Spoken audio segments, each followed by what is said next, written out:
You got enough memory? I have more to say because I've been around longer than Ev. My name's Charlie Bonifacio. I graduated from the Classical Animation Diploma Program in 1976.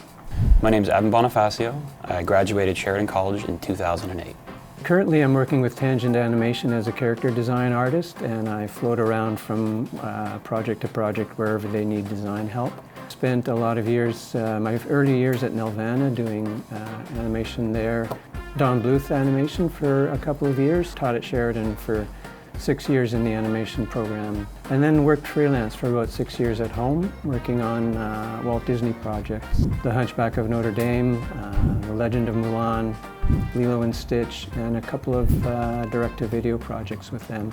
The most recent project I've worked on is Klaus, which is Netflix's first feature-length animation, and I was one of the supervising animators on Klaus. I work at Pixar Animation as an animator. I've been a lead animator on some feature productions and a supervising animator on a short film.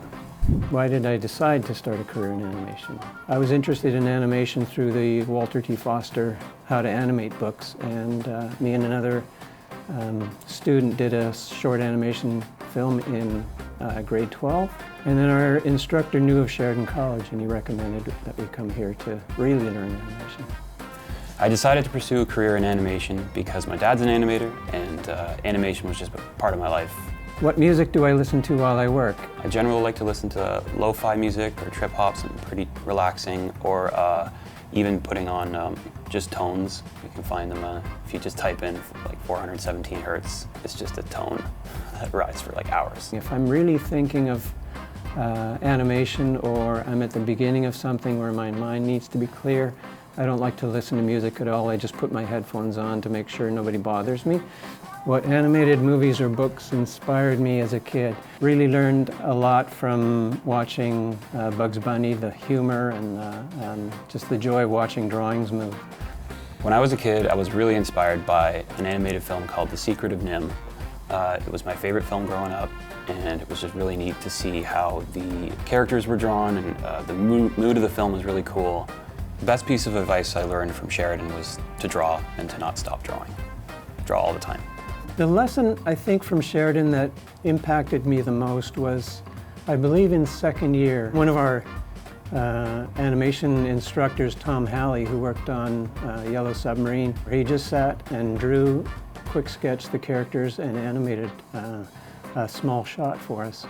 And that experience for me just changed the way I thought about how you had to animate. I thought you had to make a nice drawing and then another nice drawing.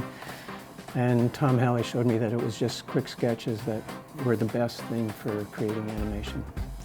Projects where I felt like I was really able to experiment was the Project Lou, where the character had to be different in every scene. It was made up of a whole bunch of different things, a sweater, a baseball, a soccer ball, anything you would find in the Lost and Found box. And every scene, the character looked different, so there was a lot of experimentation that went on there. And the feature that I think I experimented most with my animation was The Legend of Mulan, and the character was Mushu. I had not done much comedy characters previously. Tom Bancroft was a real inspiration to help me push my animation for much snappier timing and stronger posing, and that, I think, changed my animation a fair bit. One piece of advice I would say for animation students is to constantly search for truth in your performances. That animation for animation's sake isn't going to convince anybody, that there has to be a driving force behind why you're animating what you're animating. My advice for animation students today is to really find what area of animation your focus is going to be on, and yet expand that area to include as many of the other areas of animation that you can. Your learning continues and continues for your whole career. The one thing my dad taught me that really helped me push my animation was to search for clarity in a pose and to push for the truth of the moment. What I learned from Evan in the animation realm is that he seemed to approach animation fearlessly. He just propelled himself into his characters. He propelled himself into the computer process and taught me a lot about that as well. I've learned a way of being with Evan that I continue to have to struggle to be as free and out there as he is. Did it? Okay, we're done.